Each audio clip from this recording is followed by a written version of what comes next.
एक समय की बात है। राजा नल और रानी दमयंती अपने महल में सुख समृद्धि के साथ रहते थे। धन, वैभव, गहने, नौकर चाकर, किसी बात की कमी नहीं थी। एक दिन महल के नीचे बड़ी भीड़ लगी। एक बूढ़ी माई वहां बैठी थी। वो हाथ में नए जौ के 16 दाने लिए सांपदा माता की कथा सुना रही थी और हल्दी से रंगी हुई कच्चे सूत की 16 तार, 16 गांठ वाली डोरी बांट रही थी। लोग श्रद्धा से वह डोरा ले रहे थे। कहा जाता था, जो इसे गले में बांधेगा उसके घर में संपदा बढ़ेगी। रानी ने दासी को भेजा, जाकर देखो क्या हो रहा है। दासी लौटकर बोली, महारानी, वो बूढ़ी माई सांपदा माता का डोरा दे रही है। 16 जौ के दाने हाथ में लेकर कथा सुनाती है और कहती है कि ये डोरा धन संपदा लाता है। रानी ने श्रद्धा से डोरा मंगवाया, कथा सुनी और वह डोरा अपने गले में धारण कर लिया। कुछ देर बाद राजा बाहर से लौटे। उन्होंने रानी के गले में पीली डोरी देखी और पूछा, ये क्या है? रानी ने विनम्रता से कहा, यह सांपदा माता का डोरा है। इसे बांधने से घर में धन संपत्ति बनी रहती है। राजा मुस्कुराए और बोले, हमारे पास पहले ही अपार धन है। हीरे मोती के गहनों के साथ ये साधारण डोरा अच्छा नहीं लगता। रानी ने बहुत समझाया, इसे मत तोड़िए, पर राजा ने अहंकार में आकर वो डोरा तोड़कर फेंक दिया। उसी रात और राजा को स्वप्न आया। सांपदा माता प्रकट हुई। उनका स्वर कठोर था, तुमने मेरा डोरा तोड़ा है, अब मैं तुम्हारे घर से जा रही हूं। तुम्हारे घर में आपदा आएगी, धन कोयला बन जाएगा, घर की चीजें बिगड़ जाएंगी और सुख समृद्धि चली जाएगी। सुबह होते ही राजा ने देखा, महल का वैभव सचमुच समाप्त हो चुका था। सोना कोयला बन गया था, भंडार खाली थे, घर उजड़ चुका था। राजा ने भारी मन से रानी से कहा, तुम अपने पीहर चली जाओ। रानी पीहर गई, पर वहां भी उसे वह सम्मान नहीं मिला जिसकी वह अभ्यस्त थी। बातें तो हुई, पर आदर कम मिला। किसी ने मन से भोजन नहीं कराया। रानी समझ गई, जब भाग्य रूठता है तो अपना भी पराया हो जाता है। वो वापस लौट आई। राजा बोले, अब हम यहां नहीं रह सकते, हमें ये स्थान छोड़ना होगा। राजा रानी महल छोड़कर निकल पड़े। जैसे ही वे बाहर निकले, महल की पुरानी निशानियां भी ढहने लगी। रास्ते में एक तालाब आया।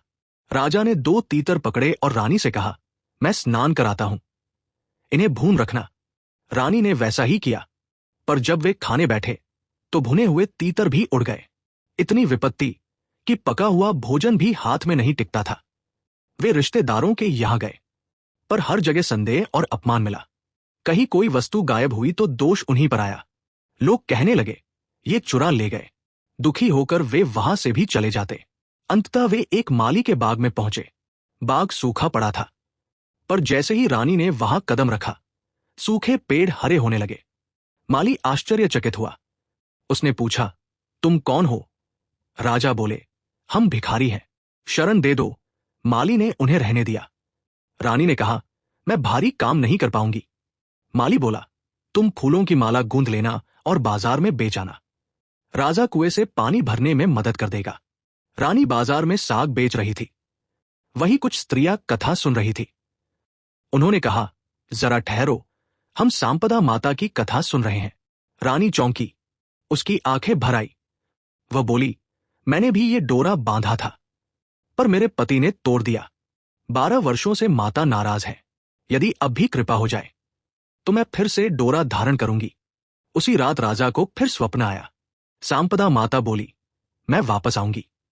कल जब कुएं से पानी निकालोगे, पहले जौ की छड़ी कलेगी, फिर हल्दी की गांठ और तीसरी बार कच्चा कुकड़िया निकलेगा। तब समझ लेना मैं लौट आई हूं। रानी को तुरंत डोरा बांधवा कर घर लौट जाना। अगले दिन वही संकेत मिला। रानी ने श्रद्धा से सांपदा माता का डोरा धारण किया और जैसे ही डोरा गले में पड़ा, भाग्य पलट गया। धन वैभव लौट आया। घर की वस्तुएं ठीक हो गई। सुख समृद्धि फिर से घर में बस गई। राजा ने माली को धन देकर धन्यवाद किया और कहा, हमारे 12 वर्ष पूरे हो गए, अब हम अपने घर लौटेंगे। वे उन्हीं रिश्तेदारों के पास गए जहां पहले अपमान मिला था। अब सब सम्मान से मिले, गलतफहमियां दूर हुई, सारी वस्तुएं वापस मिली। जब वे महल पहुंचे, महल फिर से वैसा ही भव्य हो गया था। रानी ने धूमधाम से सांपदा माता का उज्जमन किया। 16 ब्राह्मणियों को भोजन कराया, सीरा पूड़ी का प्रसाद बनाया और हाथ जोड़कर प्रार्थना की, हे सांपदा माता, जैसी कृपा आपने हम पर की, वैसी ही सब पर करना। कहने, सुनने और हुंकारा देने वाले सभी परिवारों पर अपनी कृपा बनाए रखें। सांपदा माता की जय।